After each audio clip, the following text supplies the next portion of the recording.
अल्हम्दुलिल्लाहि नहमदुहु व नस्तईनुहु व नस्तगफिरुहु व नु'मिनु बिही व नतवक्कलु अलैहि व नऊज़ु बिल्लाहि मिन शुरूरि अनफुसिना व मिन सय्यिआति अअमालिना मन यहदिहिल्लाहु फला मुदिल्ल लहु व मन युज़्लिल्हु फला हादिय लहु व नशहदु अल्ला इलाहा इल्लल्लाहु वहदहु ला शरीका लहु व नशहदु अन्न सय्यिदना व सनदना व नबिय्यना व मौलाना मुहम्मदन अब्दुहु व रसूलुहु अम्मा बअदु फ़अऊज़ु बिल्लाहि मिनश शैतानिर रजीम बिस्मिल्लाहिर रहमानिर रहीम वल अस्रि इन्नल इंसाना लफ़ी खुस्र इल्लल्लज़ीना आमनू व अमिलुस सालिहात व तवासौ बिल हक़ व तवासौ बिस सब्र।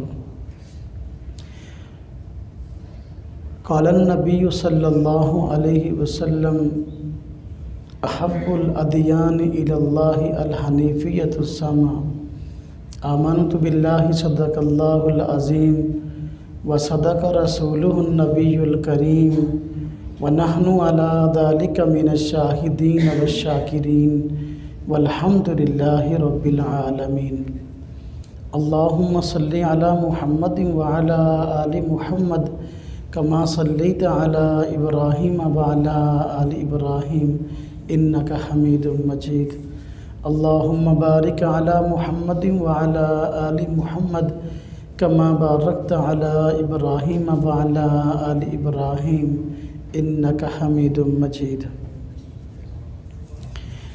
अल्लाह रब्बुल इज़्ज़त का बड़ा करम और बड़ा एहसान हुआ कि उसने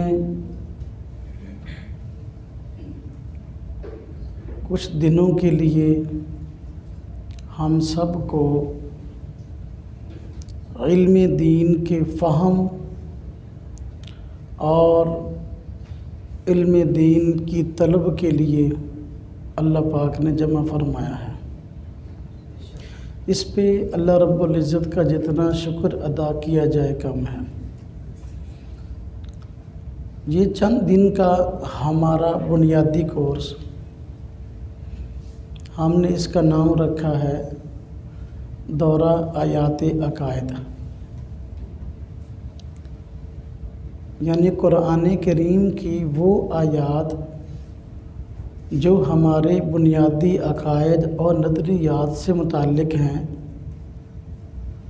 वो आयात पेश की जाएंगी।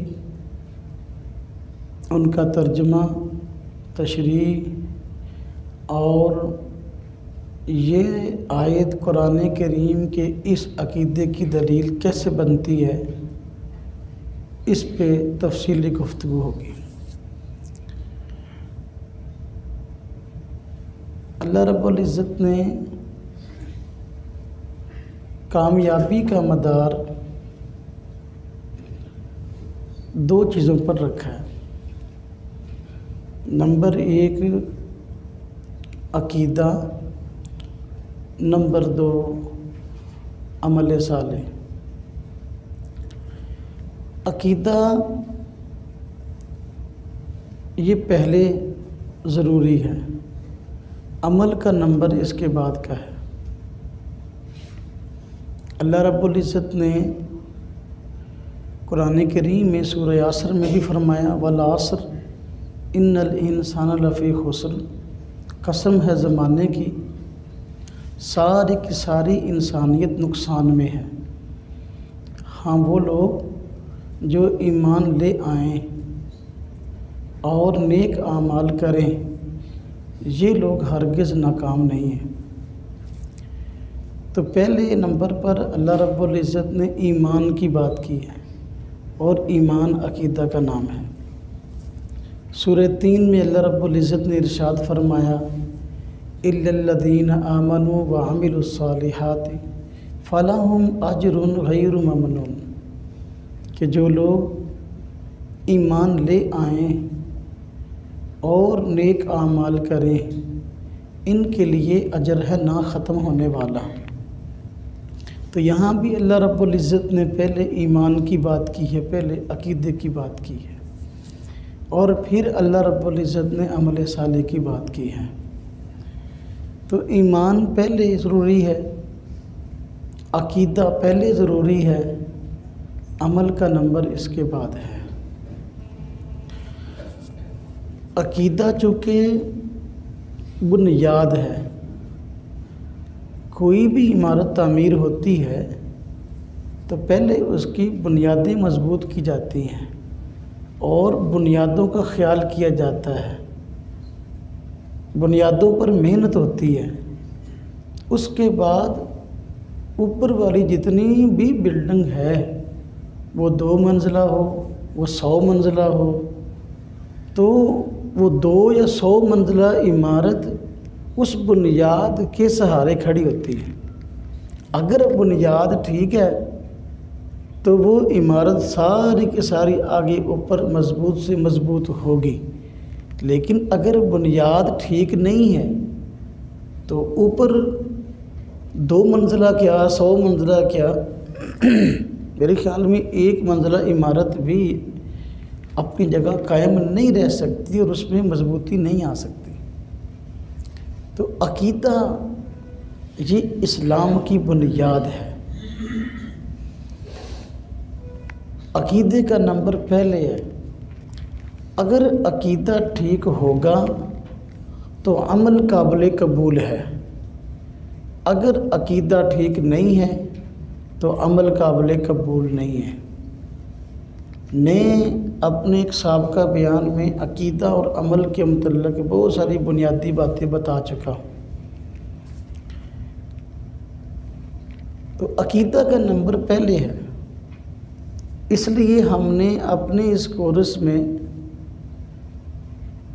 अकीदा को सीखने और सिखाने का अज़म किया है और इस बुनियाद पे हम इकट्ठे हुए हैं।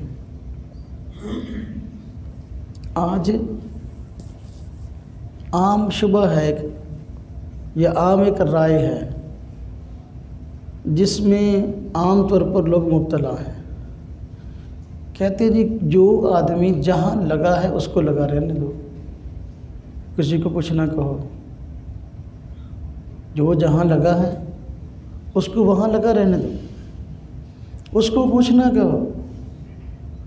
ये इस्लाम की तालीम नहीं है। आम आदमी का ये मनसब नहीं है कि वो हर आदमी से अकीदे की बुनियाद पे उलझे, लेकिन जो आदमी अकीदे को समझता है और अकीदे का माहिर है, इस्लाम की बुनियादी तालीमात को न सिर्फ जानता है बल्कि उसको उस पर अबूर हासिल है, तो वो दूसरे आदमी की इस्लाह कर सकता है अगर उसमें नज़रियाती गलती पाई जाती है। बल्कि हुज़ूर नबी अकरम सल्लल्लाहु अलैहि वसल्लम ने अहले हक़ की जहाँ और बहुत सारी निशानियाँ बयान की हैं और निजात पाने वाली जमात की निशानियाँ बयान की, एक इम्तियाज़ी निशानी ये भी बयान फरमाई कि बातिल लोग दीन के अंदर जो भी तहरीफ़ात करेंगे, गलूफ़ करेंगे, गलत अंदाज से दीन की तशरीह करेंगे, अहले हक़ की निशानी ये है कि लोगों के सामने वो दीन को निखार कर पेश करने वाले होंगे। लिहाजा सही अकीदे की तशरीह, सही अकीदे की ताबीर बहुत ज़्यादा ज़रूरी है। हुज़ूर नबी अकरम सल्लल्लाहु अलैहि वसल्लम के दौर में जब कुरान करीम नाज़िल हो रहा था, 4 किस्म के गुरूह ऐसे थे जिनका अकीदा ठीक नहीं था। कुरान करीम ने उन 4 किस्म के गुरूहों की तरदीद की है और नज़रियाती जो इख्तिलाफ था उसको ज़िक्र किया है। अब देखिए, मुशरिकीन मक्का नंबर 1। मुशरिकीन मक्का से बहुत सारा नज़रियाती और अकायद का इख्तिलाफ था। क्या कुरान करीम में उनकी तरदीद नहीं की गई? तो ये कहना कि कोई जहाँ लगा है उसको लगा रहने दो, ये तो कुरान की जो है तालीमात के ख़िलाफ़ है बात सीधी सीधी। अल्लाह पाक ने कुरान करीम में फरमाया, मुशरिकीन मक्का आए, आपस में मशवरा उन्होंने ये किया कि किसी न किसी तरीके से हम मुसलमानों को, हुज़ूर नबी पाक सल्लम को किसी तरीके से बदनाम करें। आपस में मशवरा ये किया कि हम जाकर बात करते हैं हुज़ूर नबी सल्लल्लाहु अलैहि वसल्लम से कि हम एक इलाके के रहने वाले और एक इलाके में रहने वालों का इख्तिलाफ अच्छा नहीं है, लिहाजा समझौते की कोई ना कोई सूरत होनी चाहिए ताकि इलाके की फ़िज़ा जो है ना वो हमवार रहे। तो उसकी सूरत हाल ये हो सकती है, आपके पास आए और आकर उसको पेश किया कि इसकी सूरत हाल ये हो सकती है कि इलाके की फ़िज़ा हमवार रहे और किसी किस्म की अफरा तफरी ना हो। कि देखें, आप इबादत करते हैं सिर्फ़ अल्लाह की और हम इबादत करते हैं 7 बुतों की भी, तो ऐसा क्यों ना हो कि एक साल आप हमारे बुतों की बात कर लिया करें और अगले साल हम तुम्हारे रब की जो है सिर्फ इबादत कर लिया करेंगे। तो कुछ आप हमारे साथ कंप्रोमाइज़ करें, हम आपके साथ करते हैं। तो देखने को तो ये बड़ा एक अजीब प्रोपेगेंडा था, अजीब साजिश थी।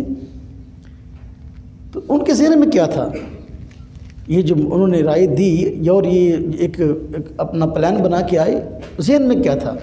ज़हन में था कि किसी तरीके से हम मुसलमानों को लाजवाब करें और मुसलमानों को बदनाम करें। और राय ये रख दी, शर्त ये रख दी कि पहले साल तुम जो है हमारे बुतों की इबादत करोगे, फिर अगले साल हम तुम्हारे रब की खालिस इबादत करेंगे। तो ज़हन में ये था कि देखो, जब ये एक साल तक मुसलमान हुज़ूर नबी पाक सल्लम अगर हमारे बुतों की इबादत कर लेंगे तो एक साल तक इबादत करते रहेंगे, तो अगले साल जब हमें कहेंगे अब तुम खालिस हमारे रब की इबादत करो, तो हम कहेंगे भाई देखो, अगर ये बुतों की इबादत गलत होती तो एक साल तक तुमने क्यों की है? अगर बुतों की इबादत गलत है तो फिर तुमने एक साल तक क्यों की है? जब एक साल तक तुम्हारे लिए करना ठीक हो गया तो हमारे लिए हमेशा के लिए करना ठीक है।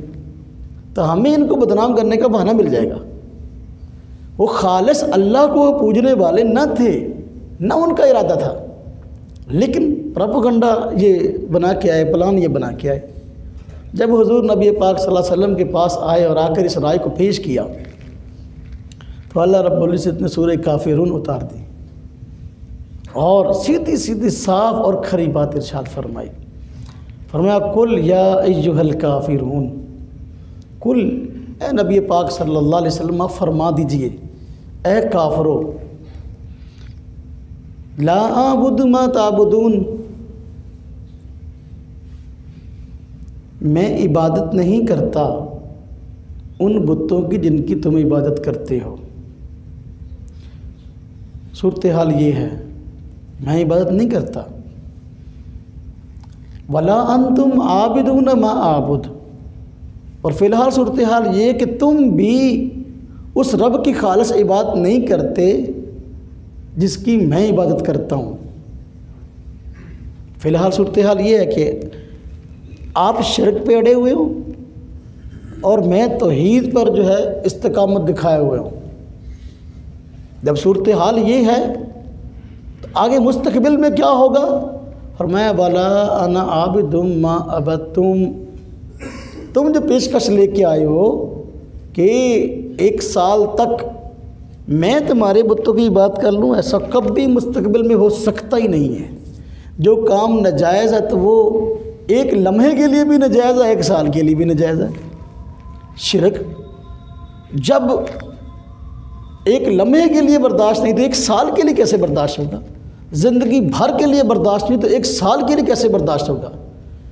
लिहाजा मुस्तकबिल में कभी भी मैं उन बुतों की इबादत ना करूँगा जिनकी तुम इबादत करते हो, और तुम्हारा बातनी जो खुबस है वो भी तुम्हारे इन अहवाल से ज़ाहिर हो चुका रब ताला को।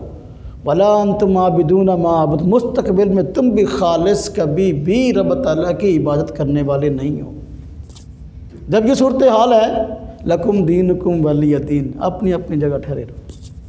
तुम्हें तुम्हारा दीन मुबारक, हमें हमारा दीन मुबारक। अब ये देखें, आज जो लोग कहते हैं कि भाई ज़रूरत क्या है किसी को कहने की भी ऐसा ना करो, ये ना कहो, ये फ़लाँ, ये कुरान की तालीम नहीं है। कुरान गलत नज़रिए की तरदीद करता है। मुशरिकीन की नज़रियात गलत थे, अल्लाह रब्बुल इज़्ज़त ने कुरान करीम में तरदीद की है।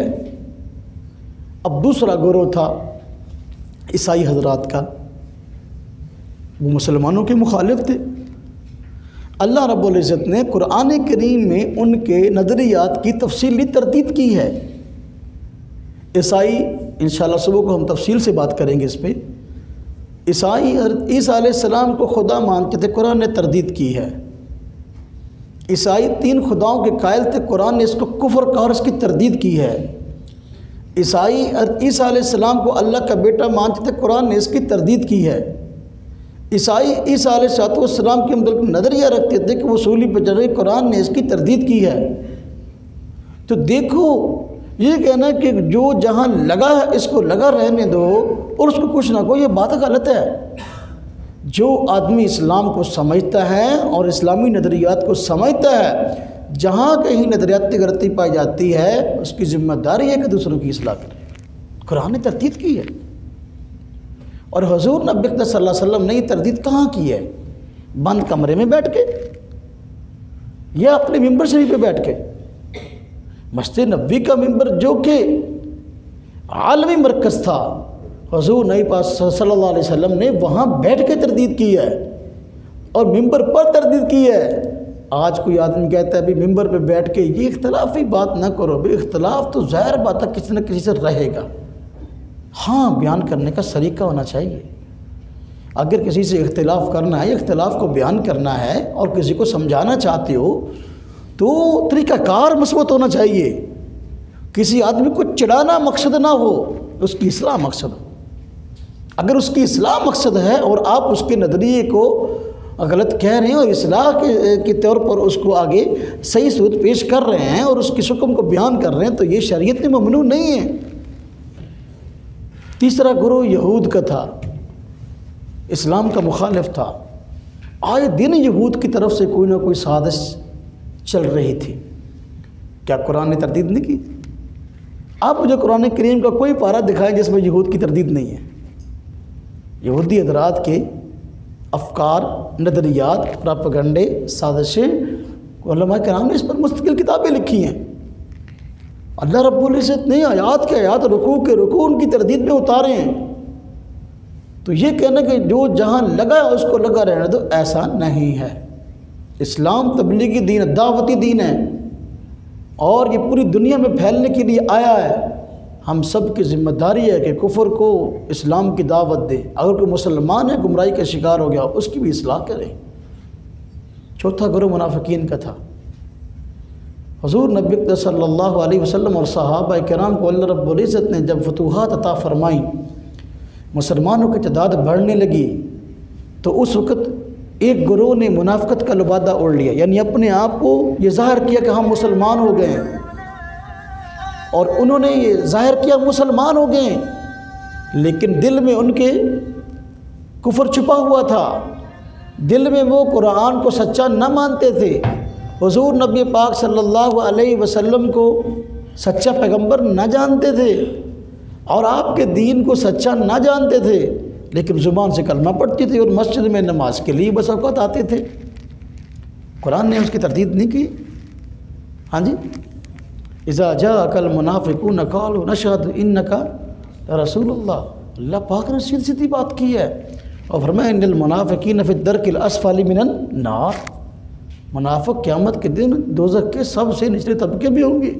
और मुनाफ़िक़ीन की साज़िशों को अल्लाह पाक ने कुरान करीम में जगह जगह बयान किया ताकि लोग उनके शर से बच सकें। तो अगर कोई नज़रियाती इख्तिलाफ़ करता है, इस्लाम के सही अक़ायद के ख़िलाफ़ बात करता है, तो उसकी तरदीद ये कुरान की तालीम है, इस्लाम की तालीम है। लेकिन ये हर आदमी का मनसब नहीं है। एक आदमी जिसको अपने बुनियादी अक़ायद नज़रियात का इल्म नहीं है, अब अगर वो जब अपने बुनियादी अकायद नज़रियात और उनके दलाइल का इल्म नहीं है तो और वो तरदीद करने बैठ जाए तो अब उसमें सिवाय नुकसान के और कुछ हासिल ना होगा, सिवाय लड़ाई और फसाद के कुछ हासिल ना होगा। ना हम खुद किसी से लड़ना चाहते, ना हम किसी को किसी से लड़वाना चाहते, बल्कि हम जो चाहते हैं वो क्या है, हम ये चाहते हैं कि लोगों को सही इस्लाम समझ में आ जाए और लोग उस सही इस्लाम पर अमल करने वाले बन जाएं, और उसके मुतल्लिक़ शुबहात हैं तो हम उन शुबहात का इजाला कर सकें। इसलिए दीन इस्लाम को अपने दलाइल के साथ समझना बहुत ज़रूरी है। एक दोस्त मुझे कहने लगा कि हमारे घर में एक ईसाई खातून काम करती थी, तो मैंने एक दिन उससे कह दिया कि तुम्हें ईसाई रहने का क्या फ़ायदा है, तो मुसलमान क्यों नहीं हो जाती? कहते उसने मुझे कहा तुम्हें मुसलमान होने का क्या फ़ायदा, तो ईसाई क्यों नहीं हो जाता? कहते मैं उसकी तरफ देखते ही रह गया।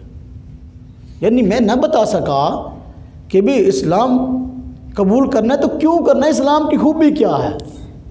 मैं न जानता था कि किसी को इस्लाम की दावत देनी कैसे है, तो उसने आगे मुझे ये जवाब दिया तो मैं बिल्कुल खामोश हो गया, मेरे पास जवाब कोई नहीं था। तो मेरे भाइयों, इस्लाम को और इस्लाम के दलाइल को और इस्लाम की बुनियादी तालीमात को समझना ये हम सब की जिम्मेदारी है। तो हुजूर नबी पाक सल्लल्लाहु अलैहि वसल्लम के दौर पे ये 4 फितने थे, इनसे नज़रियाती इख्तिलाफ था। कुरान ने इसकी तरदीद की है और इसकी तरदीद बड़े जानदार अंदाज से की है। इसलिए अगर नज़रिया गलत है उसकी तरदीद करना ये कुरान की तालीम है, लेकिन कुरान ये भी बताता है कि इस तरदीद का हक़ किसको है, इस्लाह का हक़ किसको है।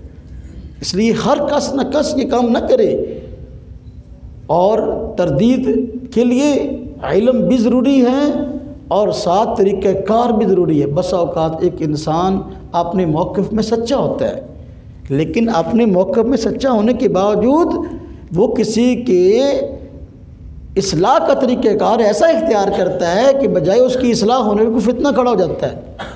इसलिए हम कहते हैं अगर किसी आदमी ने नज़रियाती काम करना है और अपना अकीदा ठीक करने के साथ साथ दूसरों का करना है, तो फिर उसको चाहिए पहले जो इस फ़न के माहिर लोग हैं, इस फ़न में तजर्बाकार हैं, उन लोगों की रहनुमाई में इस काम को सीखे, उसके बाद इस काम को करें। यहाँ हमारे जमा होने का मकसद ये है, हम पहले इस्लाम को सीखें, इस्लाम के दलाइल को सीखें, फिर आगे हमने किसी की इस्लाह करनी है तो आसान तरीके से उसकी इस्लाह कर सकें। अब देखें, एक आदमी मुझे कहने लगा कि ये जो बस औकात आप लोग मुनादरा करने के लिए चले जाते हो, आया होता है फेसबुक पे, कभी यूट्यूब पे, जी आपका फ़लाँ जगह मुनादरा हुआ, ये क्या है, ये मुनादराबाजी क्या है।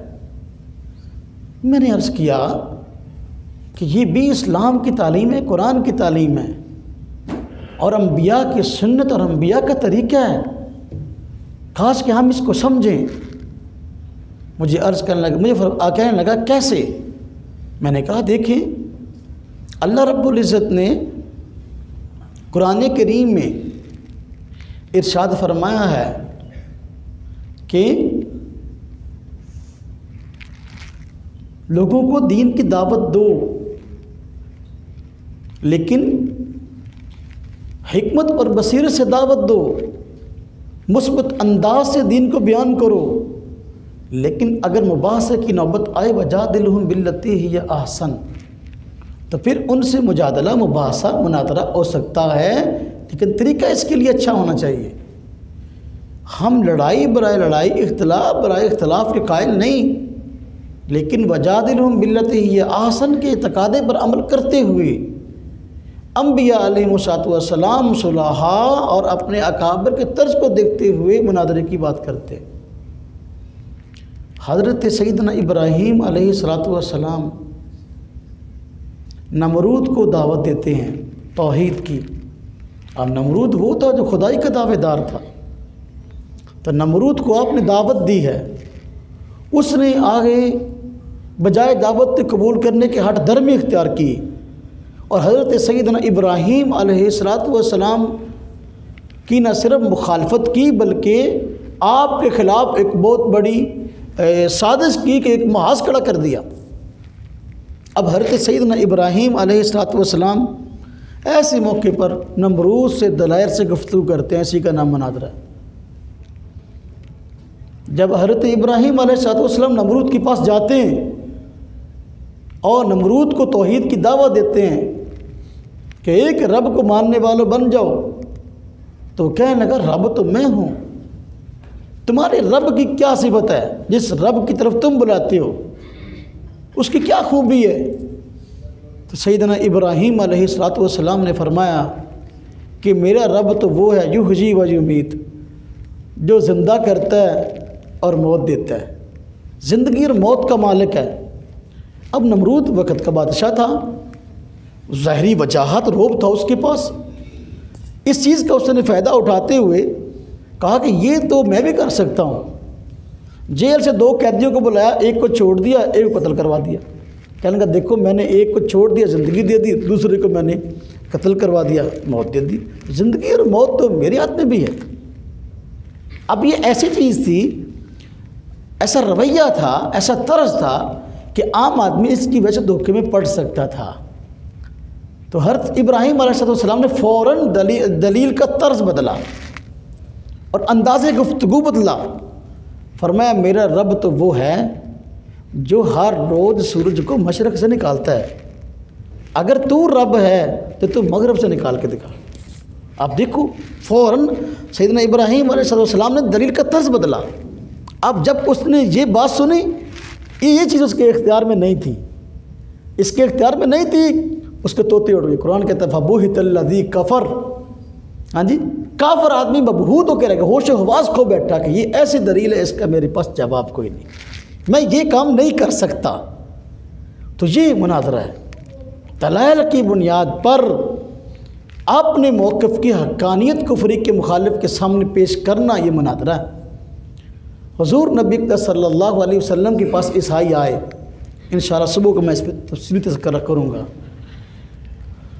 इस बात पे मुनाज़रा करने के लिए कि सैयदना ईसा अलैहिस्सलाम खुदा के बेटे हैं, खुदा के बेटे। हुज़ूर नबी पाक सल्लल्लाहु अलैहि वसल्लम ने तरदीद फरमाई और दलाइल से समझाया कि भाई रब ताला की कोई औलाद नहीं है, उसको औलाद की क्या ज़रूरत है। और वहाँ सामने तो दलाइल से लाजवाब हो गए, लेकिन जब बाहर गए तो जाकर प्रोपेगेंडा शुरू कर दिया कि हमने तो इनके नबी से गुफ्तगू की और उसको जवाब ही नहीं आया। झूठे लोग बस वक्त प्रोपेगेंडा करते हैं ना जी। मुनाज़रा आज हुआ, फतह का इश्तिहार पहले ही छपवा के रखा हुआ, यानी फतह का इश्तिहार मुनाज़रा अभी करने भी नहीं गए, इश्तिहार छपा पड़ा है, उधर अभी मुनाज़रे से बाहर नहीं निकलते, फतह का इश्तिहार छप जाता है। वही साजिश थी। बाहर निकले और कहा कि हमारी तो इनके पैगम्बर से गुफ्तगू हुई और हमसे गुफ्तगू नहीं कर सके। अब कुरान करीम ने फिर आकर ऐसा तर्ज इख्तियार किया कि ईसाईयत लाजवाब होकर रह गई और आज तक ईसाईयत लाजवाब है। अल्लाह पाक ने कुरान करीम में फिर सीधी बात की, तो कहो अगर तुम बाज नहीं आते अपने इस मौक़िफ़ से और साजिशों से बाज नहीं आते तो फिर आ जाओ मैदान में, एक दूसरे के खिलाफ बद्दुआ करते हैं, जो झूठा होगा अल्लाह उसको हलाक करेगा। तालू नदउ अबनाअना व अबनाअकुम व निसाअना व निसाअकुम, ले आओ तुम अपने बेटों को, अपने घर वालों को, ख़वातीन को ले आओ, और बद्दुआ करते हैं, जो झूठा होगा अल्लाह की फटकार उस पर होगी।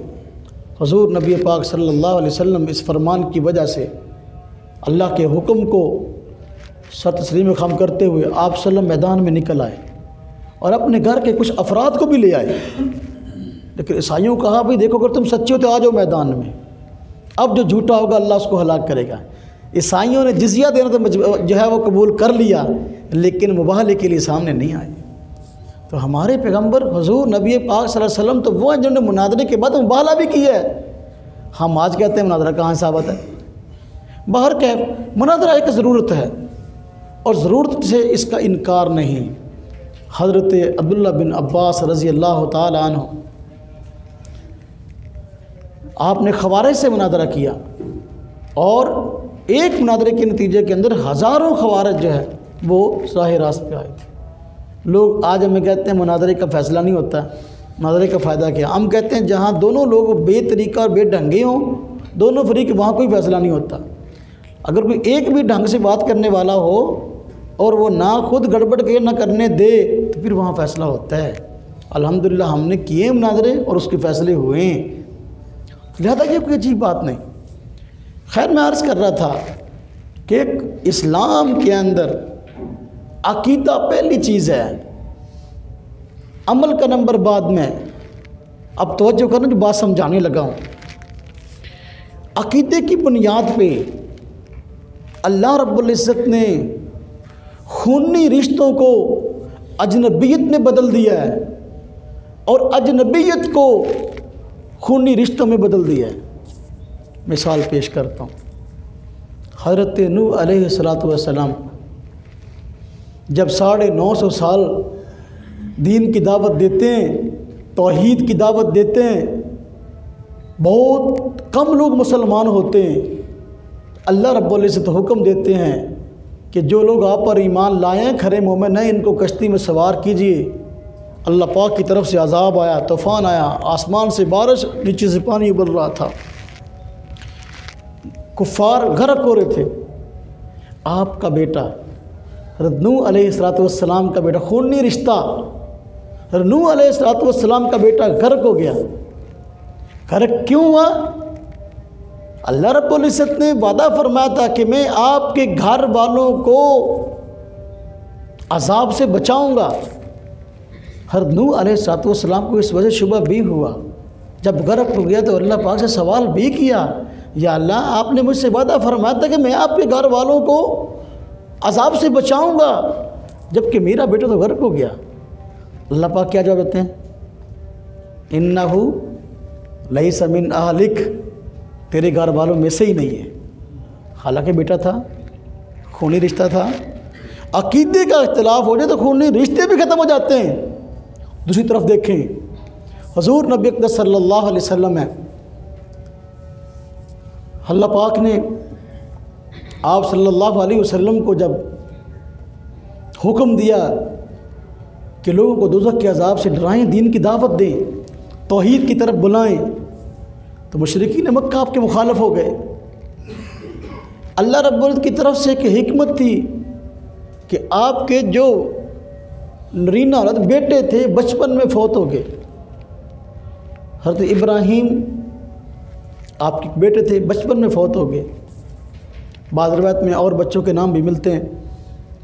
मुशरिकीन मक्का ने जब बेटा फौत हुआ तो ये प्रोपेगेंडा किया और ये बात मशहूर की, देखो ये बात करते हैं पूरी दुनिया के अंदर अपनी बात को फैलाने की। देखो आज इनका बेटा फौत हो गया, बाप की बात औलाद ही तो वारिस होती है। जब बाप के मिशन को लेकर दुनिया में चलती है तो बेटा तो फौत हो गया, आज बेटा फौत हो गया, कल को ये फौत हो जाएंगे, इनका नाम लेने वाला रहेगा ही कोई नहीं। अब तर के बुरे लक़ब से याद किया तो अल्लाह रब्बुल इज़्ज़त ने कुरान करीम में सूरह कौसर को नाज़िल फरमाया। हुज़ूर नबी पाक सल्लल्लाहु अलैहि वसल्लम को हौसला दिया और फरमाया, इन्ना आतैना कल कौसर, हमने अता की आपको कौसर। कौसर खैर कसीर। एक इंसान को रब तआला के बाद जितनी नेमतें, जितने इनामात, मकाम और मर्तबे इंसान रहते हुए मिल सकते हैं, अल्लाह पाक ने सारे हुज़ूर सल्लम को दिए। यह आपकी हौसला अफजाई फरमाए। फरमाया फसल्लि लिरब्बिका वन्हर, इसके शुक्राने के तौर पर नमाज पढ़िए, कुर्बानी कीजिए। इन शानिअका हुवल अबतर, जो आपका दुश्मन है वो अबतर है, वो उसकी नस्ल कटेगी, उसका मुस्तकबिल में नाम लेने वाला कोई नहीं होगा। आपका नाम लेने वाले दुनिया में होंगे। अब तो जो करना, हुज़ूर नबी पाक सल्लल्लाहु अलैहि वसल्लम आपकी औलाद ज़िंदा न रही, बचपन में फौत हो गई। अल्लाह रब्बुल इज़्ज़त ने कुरान करीम में सूरह अहज़ाब में फरमाया, मकाना मुहम्मदुन अबा अहदिन मिर रिजालिकुम वलाकिन रसूलुल्लाहि व खातमन नबिय्यीन। फरमाया मोहम्मद सल्लल्लाहु अलैहि वसल्लम तुम मर्दों में से किसी के बाप नहीं हैं, वलाकिन रसूलुल्लाह, लेकिन अल्लाह के रसूल हैं। दोनों जुमलों में बज़ाहिर जोड़ मालूम नहीं होता। फरमाया तुम मर्दों में से किसी के बाप नहीं हैं लेकिन अल्लाह के रसूल हैं। दोनों बातें में जोड़ क्या है? मर्दों में से किसी के बाप नहीं हैं यानी नरीना औलाद आपकी ज़िंदा नहीं रही, फौत हो गई, अब आपका बेटा कोई मौजूद नहीं है कि आप उनके बाप कहलाएं, बाद में ज़िंदा कोई नहीं है। तो ये ज़ाहिरी तौर पर ऐसा हुआ है कि आपकी औलाद ख़त्म हो गई है। औलाद क्यों ख़त्म हुई, पहले मैं इस पर बात करता हूँ, फिर आगे बात समझाता हूँ। आपका बेटा ज़िंदा क्यों ना रहा? अगर आपका बेटा ज़िंदा रहता तो नबी होते या ना होते? आपके बेटे इब्राहीम अगर ज़िंदा रहते, सवाल है नबी होते या ना होते? अगर नबी ना होते तो सवाल होता कि हुजूर नबी पाक सल्लल्लाहु अलैहि वसल्लम तो तमाम नबियों से अफजल हैं। अफजलियत का तकादा ये कर, इब्राहीम के बेटे नबी हैं, आपके बेटे नबी क्यों नहीं? हज़रत इसहाक़ के बेटे, उनकी औलाद में नबी हैं, हज़रत याकूब के बेटे हज़रत यूसुफ नबी हैं, तो आप अफजल हैं, तो फिर आपके बेटे नबी क्यों नहीं? हाँ जी। अच्छा, अगर नबी होते तो फिर सवाल पैदा होता है कि अल्लाह रब्बुल इज़्ज़त ने तो आपको ख़ातमुन नबीयीन बनाना है, ये नबियों के सिलसिले की आखिरी कड़ी, आपकी बात को नया नबी पैदा ही नहीं होना था, किसी नए नबी ने आना ही नहीं था। अब इसलिए अल्लाह रब्बुल इज़्ज़त ने आपकी अफजलियत भी बरकरार रखी, आपका ख़ातमुन नबीयीन होना भी बरकरार रखा कि बेटा अल्लाह रब्ब ने दिया तो सही, लेकिन बचपन में फौत हो गया, ताकि आइंदा ये सवाल पैदा ना हो कि ये नबी हैं कि नहीं है। फरमाया माकाना मुहम्मदुन अबा अहद मिन रिजालिकुम, मोहम्मद सल्लल्लाहु अलैहि वसल्लम तो मर्दों में से किसी के बाप नहीं हैं, वलाकिन रसूलुल्लाह। ये लाकिन जो है इस तरह के लिए आता है, ये लाकिन का मतलब क्या है? अल्लाह पाक समझाना चाहते हैं अपने बंदों को कि हुजूर नबी पाक सल्लल्लाहु अलैहि वसल्लम की अगरचे नस्बी औलाद जिंदा नहीं है, लेकिन अल्लाह के रसूल हैं, तो आपकी जितनी औलाद है, वो जितनी उम्मत है, सारी की सारी उम्मत आपकी रूहानी औलाद है। क्या नस्बी औलाद जिंदा नहीं है, वलाकिन रसूलुल्लाह, लेकिन आप अल्लाह के रसूल हैं, तो पूरी कायनात के इंसान ये सारे के सारे आपके उम्मती हैं, और उम्मती होने की वजह से आपकी रूहानी औलाद हैं, जो आपके मिशन को पूरी दुनिया में लेकर चलेंगे। तो कुफ़ार का ये एतराज़ और प्रोपेगेंडा कि इनका नाम लेने वाला, इनके दीन का नाम लेने वाला कोई ज़िंदा नहीं रहेगा, ये प्रोपेगेंडा खाक में मिल जाएगा। नबी अपनी उम्मत का रूहानी बाप होता है, इसलिए अल्लाह रब्बुल इज़्ज़त ने कुरान करीम में हुज़ूर नबी सल्लल्लाहु अलैहि वसल्लम की अज़वाज को पूरी उम्मत की माएँ फरमाया व अज़वाजुहु उम्महातुहुम, कि हुज़ूर नबी पाक सल्लल्लाहु अलैहि वसल्लम की जो बीवियाँ हैं वे मुसलमानों की माएँ हैं। हुज़ूर नबी पाक सल्लल्लाहु अलैहि वसल्लम की जो बीवियाँ ये उम्मत की माएँ हैं, तो हुज़ूर नबी पाक सल्लल्लाहु अलैहि वसल्लम उम्मत के आप। इसलिए तो फरमाया कुल्लु तक़िय्यिन नबिय्यिन, हाँ जी, फ़हुवा आलुन नबी सल्लल्लाहु अलैहि वसल्लम, हर मुत्तकी परहेज़गार हुज़ूर नबी पाक सल्लल्लाहु अलैहि वसल्लम की औलाद में से है। आपकी उम्मत में जो आदमी मुत्तकी है, परहेज़गार है, आपकी सुन्नतों पर चलता है, आपके दीन पर अमल करता है, लाए हुए दीन पर, और उसको आगे फैलाता है, मिसाली मुसलमान है, वो आपकी आल में है। हम नमाज में कहते हैं अल्लाहुम्मा सल्ली अला मुहम्मद व अला आलि मुहम्मद, तो ये आल से मुराद क्या है? हुज़ूर नबी पाक सल्लल्लाहु अलैहि वसल्लम की जो औलाद हैं, हज़रत फ़ातिमा, हज़रत ज़ैनब, हज़रत रुक़ैया, हज़रत उम्मे कुलसूम, हज़रत हसन, हज़रत हुसैन, ये तो आल में शामिल ही हैं, इसमें तो दो राय नहीं है ना जी, ये तो औलाद में शामिल हैं, लेकिन साथ सारी की सारी आपकी उम्मत भी आपकी आल में शामिल है।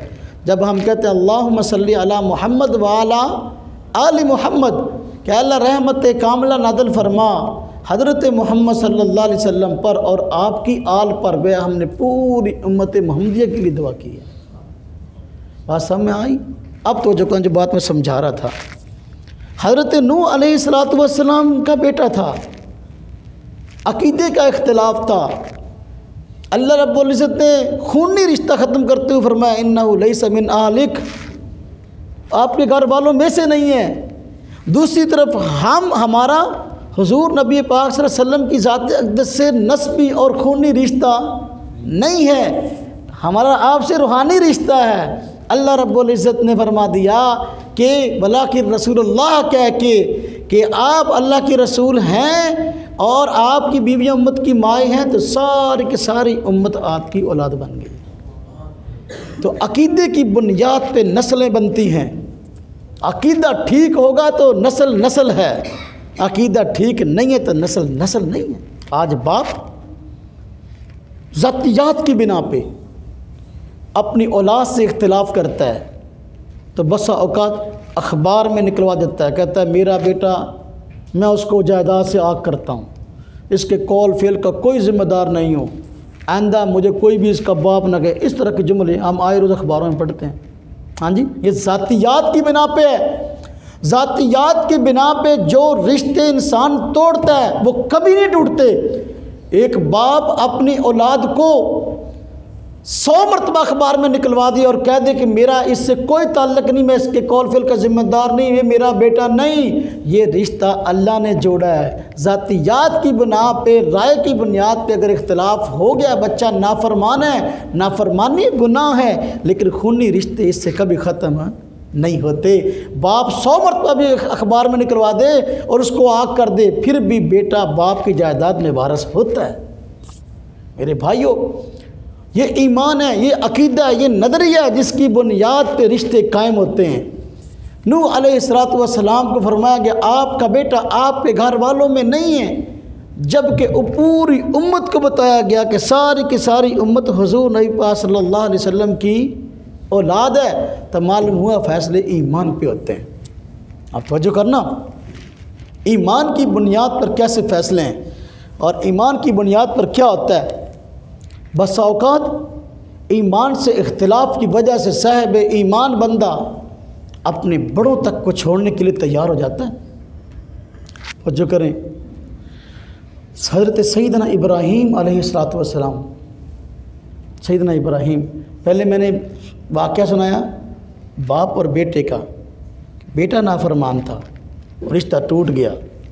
अब देखें कि हज़रत इब्राहीम अलैहिस्सलातु वस्सलाम पैगम्बर हैं और आपका बाप आज़र न सिर्फ ये आपका बाप है, न सिर्फ ये कि मुशरक है, बल्कि बुत बना बना के दूसरों को बेचता है और शिरक फैला रहा है।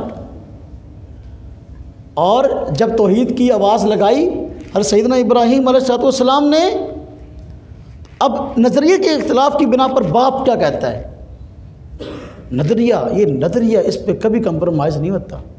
आज लोगों के यहाँ ईमान के अक़ीदे की अहमियत ही कोई नहीं है। बाप क्या कहता है, लम तंतही लअरजुमन्नका, इब्राहीम अगर बाज ना आए तो मैं तुम्हें पत्थर मार मार के हलाक कर दूँगा। कैसे सख्त लफ्ज़ हैं। कोई बाप अपनी औलाद के लिए ऐसे सख्त आम तौर पर अल्फाज इस्तेमाल नहीं करते कि नज़रिए का इख्तिलाफ था। और हज़रत इब्राहीम अलैहिस्सलाम ने बहैसियत बाप मुखालफत नहीं की, लेकिन उस इलाके को छोड़ कर चले गए कि ठीक है, अगर आप इस बुना पे मेरे जान के दुश्मन दूसरे लोगों के साथ मिल गए हो गए हैं तो कोई मसला नहीं। अब वही सैयदना इब्राहीम है, अकीदे की बुनियाद पे अपने ख़ानदान को छोड़ के आए हैं। अल्लाह रब्बुल इज़्ज़त ने हज़रत इब्राहीम अलैहिस्सलाम को वो बुलंदियाँ अता की हैं, वो बुलंदियाँ अता की हैं, रहती दुनिया तक वो मिसाल बन गया। यही वजह सैयदना इब्राहीम अलैहिस्सलाम ने अकीदे की बुनियाद पे बाप को छोड़ा था। यही वजह कि आज हम नमाज में पढ़ते हैं अल्लाहुम्मा सल्ली अला मुहम्मद व अला आली मुहम्मद कमा सल्लैता अला इब्राहीम व अला आली इब्राहीम। ये ऐसे थोड़ी है, ये हज़रत इब्राहीम अलैहिस्सलाम की कुर्बानी है। आज अगर हम इब्राहीम अलैहिस्सलाम का नमाज में नाम लेते हैं, दुरूद शरीफ में नाम लेते हैं, दुरूद इब्राहीमी दुरूद शरीफों में सबसे अफजल है, ये ऐसे थोड़ी हो गया। उन्होंने कुर्बानियाँ दी हैं, अकीदे की बुनियाद पे अपने रिश्तेदारों को छोड़ा है। तो मेरे भाइयों, ये कि मामूली बात थोड़ी है। अल्लाह रब्बुल इज़्ज़त ने हर सैयदना इब्राहीम अलैहिस्सलातु वस्सलाम को लोगों के लिए मिसाल बना दिया। जब कुरान करीम नाज़िल हो रहा था तो मुखालिफीन में सर फहरिस्त मुशरिकीन मक्का, यहूदी, हाँ जी, ये थे ना जी, ईसाई, और मुसलमान थे मद्दे मुकाबल। 3 गुरोह मुखालिफ थे बड़े, मुनाफिकीन तो कुफ़ार में शामिल थे ना जी। 3 गुरोह बड़े थे, मुशरिकीन मक्का, यहूदी, ईसाई। चौथे कौन थे? मुसलमान। तवज्जो करना, हज़रत सैयदना इब्राहीम अलैहिस्सलाम ने अगर अकीदे की बुनियाद पे अपने रिश्तेदारों को छोड़ा है तो अल्लाह रब्बुल इज़्ज़त ने इनाम ये दिया कि मुशरिकीन मक्का कहते थे हज़रत इब्राहीम हमारे हैं, यहूदी कहते थे कि इब्राहीम अलैहिस्सलाम हमारे हैं, ईसाई कहते थे इब्राहीम अलैहिस्सलाम हमारे हैं, और मुसलमान कहते थे इब्राहीम अलैहिस्सलाम हमारे हैं। लड़ाई ऐसे थोड़ी हो गई, यानी इब्राहीम सब थे सांझे। आज भी हम कहते हैं यहूद व नसारा को और ऐसे अक़वाम को जो किसी न किसी दीनी मज़हब की कायल, दीनी आसमानी मज़हब की कायल हैं, हम कहते हैं सैयदना इब्राहीम अलैहिस्सलाम के मौक़िफ़ पे आ जाओ, मुत्तफ़क़ का शख्सियत है। अब यहूदी कहते थे इब्राहीम अलैहिस्सलाम यहूदी थे, ईसाई कहते थे इब्राहीम अलैहिस्सलाम ईसाई थे, मुशरिकीन मक्का कहते थे नहीं इब्राहीम अलैहिस्सलाम बुत परस्त थे। हालांकि सीधी सीधी ये तो बड़ी अजीब बात थी ना, जो बुतों को तोड़ने वाला है, बुत शिकन है, अपने दौर का सबसे बड़ा तौहीद परस्त, उसको कहना कि अल्लाह पाक ने कुरान करीम में तहदीद फरमाया माकाना इब्राहीम यहूदिय्यम वला नसरानिय्यम वलाकिन काना हनीफा मुस्लिमा व मा काना मिनल मुशरिकीन। ये हज़रत इब्राहीम जिन्होंने अकीदे और ईमान की बुनियाद पे अपने वालिदैन को अगर छोड़ा, अल्लाह रब्बुल इज़्ज़त ने कुरान करीम के अंदर जो है उनकी शान को बयान फरमाया और बता दिया कि इब्राहीम अलैहिस्सलाम किन के साथ हैं। फरमाया इब्राहीम अलैहिस्सलाम मा काना इब्राहीम यहूदी, इब्राहीम अलैहिस्सलाम यहूदी नहीं थे, वला नसरानिया और ईसाई नहीं थे, वलाकिन काना हनीफा मुस्लिमा, लेकिन हज़रत इब्राहीम अलैहिस्सलाम दीन हनीफ पर थे। हनीफ कहते हैं उस शख्सियत को जो कि सारी मखलूक से कट के एक खालिक रब ताला की ज़ात अक़दस के आगे झुकने वाला,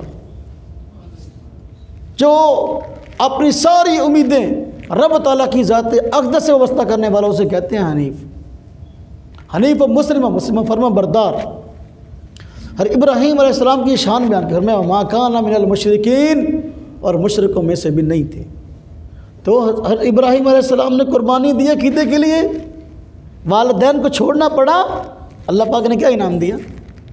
अल्लाह पाक फरमाते हैं हुज़ूर नबी अकरम सल्लल्लाहु अलैहि वसल्लम को बावजूद इसके कि आखिरी नबी हैं और मकाम मर्तबा के अतबार से इब्राहीम अलैहिस्सलाम से अफजल हैं, अल्लाह फरमाते हैं वत्तबि मिल्लत इब्राहीम हनीफ़ा, वत्तबि मिल्लत इब्राहीम हनीफ़ा, और इब्राहीम अलैहिस्सलाम की मिल्लत की पैरवी कीजिए जो हनीफ थे। अब ये देखिए कितना बड़ा इनाम है, कितना बड़ा इनाम है। बावजूद इसके कि हुज़ूर नबी पाक सल्लल्लाहु अलैहि वसल्लम तमाम अंबिया से अफजल हैं, हम दुरूद इब्राहीम में कहते हैं या अल्लाह हुज़ूर नबी अकरम सल्लल्लाहु अलैहि वसल्लम पर रहमत कामिला नाज़िल फरमा, और आपकी आल पर कैसे, जैसा कि आपने रहमत कामिला नाज़िल फरमाई हज़रत इब्राहीम पर और आपकी औलाद। बावजूद इसके कि हुज़ूर नबी पाक सल्लल्लाहु अलैहि वसल्लम अफजल हैं, इसके बावजूद इब्राहीम की शान है अलैहिस्सलातु वस्सलाम। तो ये ऐसे थोड़ी है, अल्लाह रब्बुल इज़्ज़त ने दुनिया में जिसको चमकाया है वो अकीदे के खरे होने की बिना पर चमकाया है। मेरे भाइयों, आज हमारी बात जिन लोगों को समझ में नहीं आती वो अकीदा समझते नहीं, अकीदा क्या है और अकीदे की अहमियत क्या है।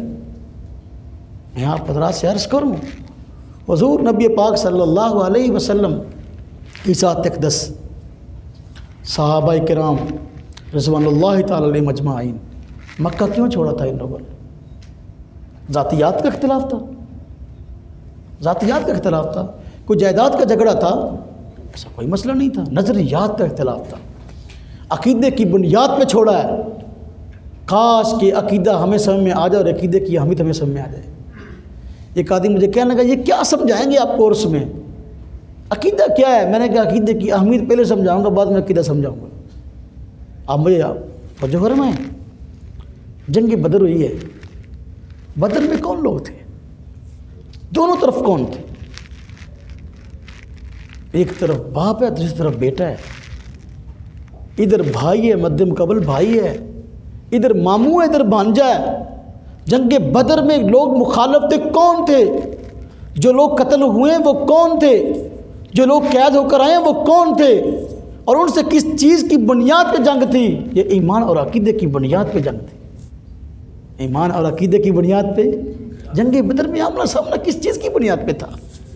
क्यों एक दूसरों को कत्ल करने के लिए आ गए?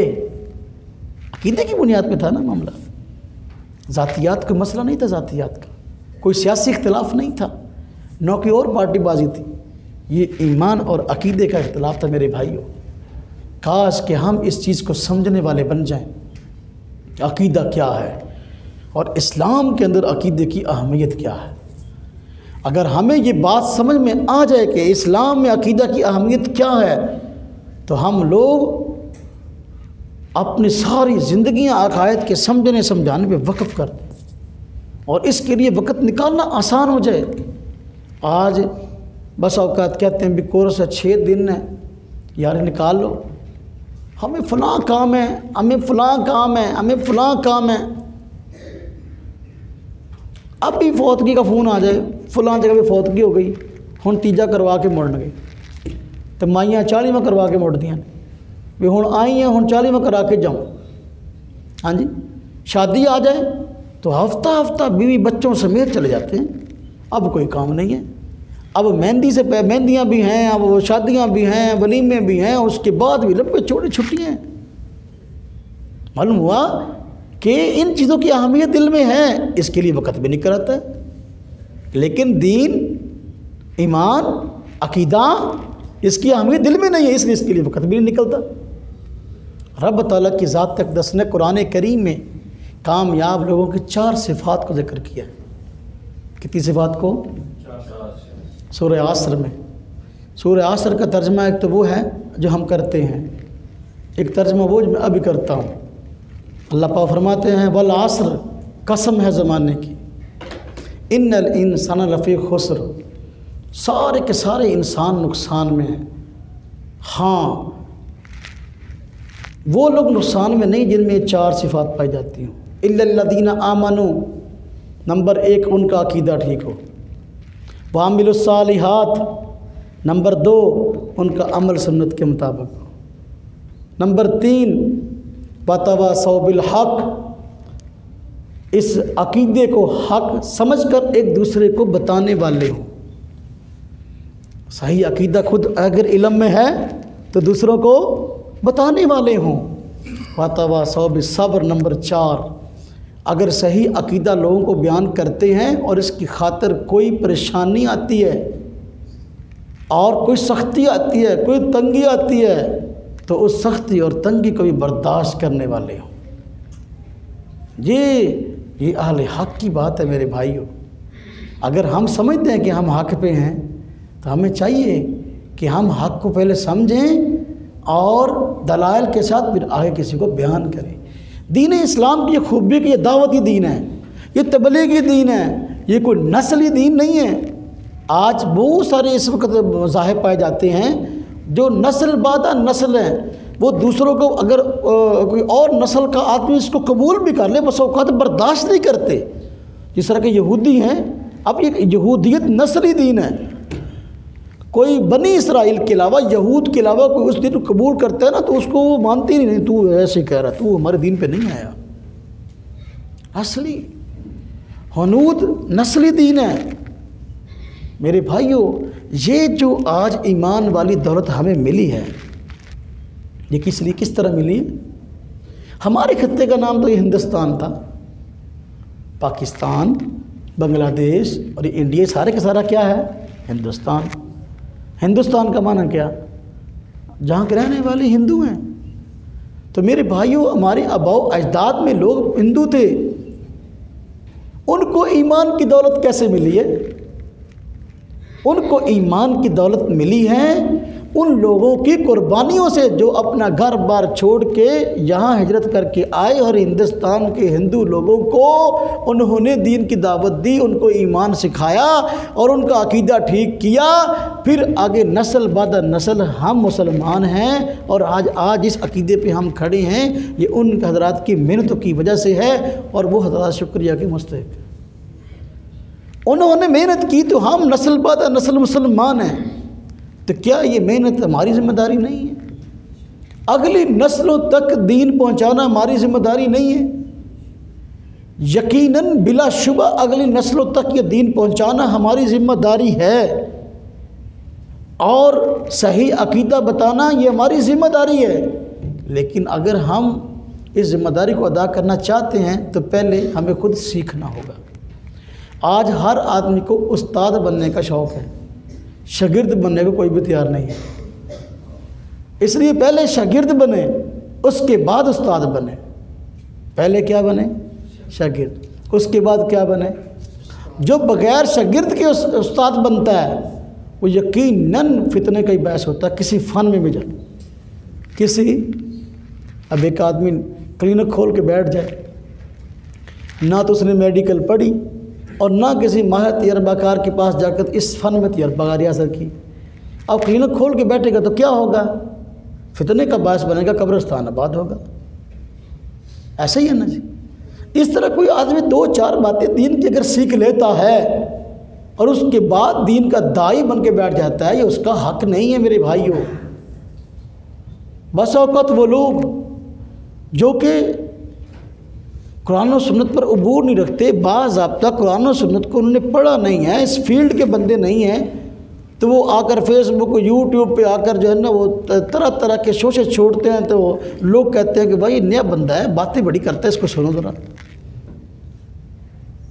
तो उन्होंने बाज़ाब्ता दीन को सीखा नहीं है, इस प्रोसेस से नहीं गुजरे, इसलिए उन्हें हक नहीं है कि वो इस चीज़ को आगे बयान करें। उसको हक है जिसने अपनी ज़िंदगी इस काम पे खर्च की, उसको हक है जिसने इस काम पे ज़िंदगी खर्च की है। अब एक आदमी है, उसने ज़िंदगी खर्च की है मेडिकल पे, वो डॉक्टर है। उसने अपनी जवानी सारी खर्च की है इंजीनियरिंग पर, वो इंजीनियर है, या वो वकील है, या वो प्रोफेसर है। अब उसकी ज़िंदगी तो सारी किसी और फन में गुजरी है ना। अब अगर वो कहता है कि मुझे दीन क्यों नहीं बयान करने देते, वो बस वक़्त कहते देखो मौलवी हमसे सड़ते हैं। मौलवी ने क्यों सड़ना यार? आदमी जलता तो उस काम से है, हाँ जी, उस नेमत से जो आदमी के पास खुद ना हो। तो भाइयों ये कोई परेशानी जलने वाली बात नहीं, ये बात है कि जो आदमी जिस काम का अहल है उसको करे। तो चूँकि जो आदमी अकीदे का माहिर है, जिसने ज़िंदगी खर्च की है इस काम पे, वो आगे अकीदे की तर्जमानी कर सकता है। लेकिन जिस आदमी ने चंद वीडियो देख ली, चंद किताबें पढ़ ली, तो वो आदमी अब कहे कि मैं दीन का तर्जमान बन गया हूँ, तो कितना ही चरब ज़ुबान क्यों ना हो, कितना ही फसीह लिसान क्यों ना हो, अपने माफ़िज़ ज़मीर को अच्छे से अच्छे अल्फाज में कैसे ही क्यों बयान ना कर सकता हो, उसको दीन की तर्जमानी का और अकीदे की तर्जमानी का हक़ नहीं है मेरे भाइयों। अकीदे की तर्जमानी का हक़ उस आदमी को है जो आदमी पहले अपनी ज़िंदगी इस काम पे खर्च करता है। हम कहते हैं जो आदमी इस फील्ड में आना चाहता है अपनी जवानी लगाए। तो मेरे भाइयों इस काम के लिए आप लोग तैयार हैं इंशाअल्लाह? इंशाअल्लाह इसके लिए वक़्त देंगे।